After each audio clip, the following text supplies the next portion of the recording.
Assalamu alaikum warahmatullahi wabarakatuh. Sleep is an essential routine in life. It's just as important as eating healthy and exercise. Good sleep affects our physical and mental well being to give us a better quality of life every morning. The secret in waking up to a good morning is to have a good bedtime routine.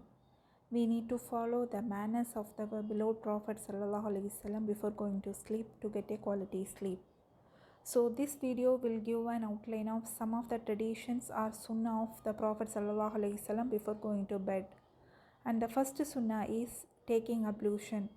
It's narrated by Al-Bara bin Azib radiallahu anhu that the Prophet ﷺ said to me, "Whenever you go to bed, perform ablution like that for the prayer and lie on your right side."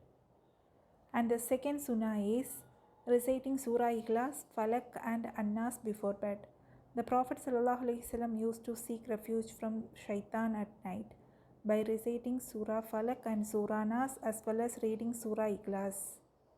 It's narrated by Aisha radiallahu anha, whenever the Prophet ﷺ went to bed every night, he used to cup his hands together and blow over it and after reciting Surah Ikhlas, Surah Al-Falak and Surah An-Nas, and then rub his hands over whatever parts of his body he was able to rub, starting with his head, face and front of his body.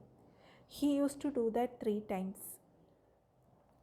Now the third sunnah is cleaning bed sheets.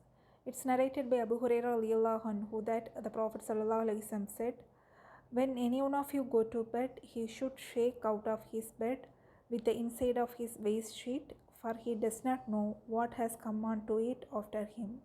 Now the fourth sunnah is dhikr and tasbih before sleeping. Narrated by Ali bin Abi Talib radiallahu anhu that one day Fatima radiallahu anha came to the Prophet ﷺ asking for a servant.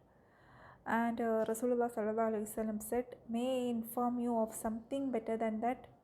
When you go to bed, recite Subhanallah 33 times, Alhamdulillah 33 times and Allahu Akbar 34 times. Then Ali radiallahu anhu added, "I have never failed to recite it ever since." Then somebody asked, "Even on the night of the Battle of Siffin?" He said, "Yes, even on the night of the Battle of Siffin." Now the fifth sunnah is sleeping on right side. It's narrated by Hudayfa radiallahu anhu that when the Prophet ﷺ went to bed at night, he would put his hand under his cheek and then say, "Allahumma bismika amutu wa ahya." "O Allah, in your name I die and I live." And when he got up, he would say, "Alhamdulillahi alladhi ahyana bada ma amadana wa ilayhi an-nushur." Praise be to Allah subhanahu wa ta'ala who has brought us back to life after causing us to die, and to him is the resurrection. Now the sixth sunnah is to not to sleep on your belly.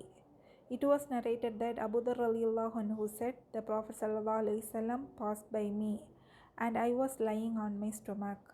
He nudged me with his foot and said, 'O Junaydib, this is how the people of hell lie.'" And the sixth sunnah is reciting Ayatul Kursi before sleeping.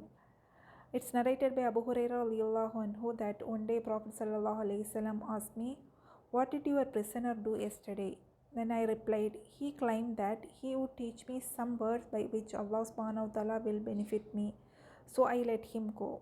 Then Allah's Messenger ﷺ asked, "What are they?" I replied, "He said to me, 'Whenever you go to bed, recite Ayatul Kursi from the beginning to the end.' He further said to me, 'If you do so, Allah will appoint a guard for you who will stay with you, and no shaitan will come near you till the morning.'"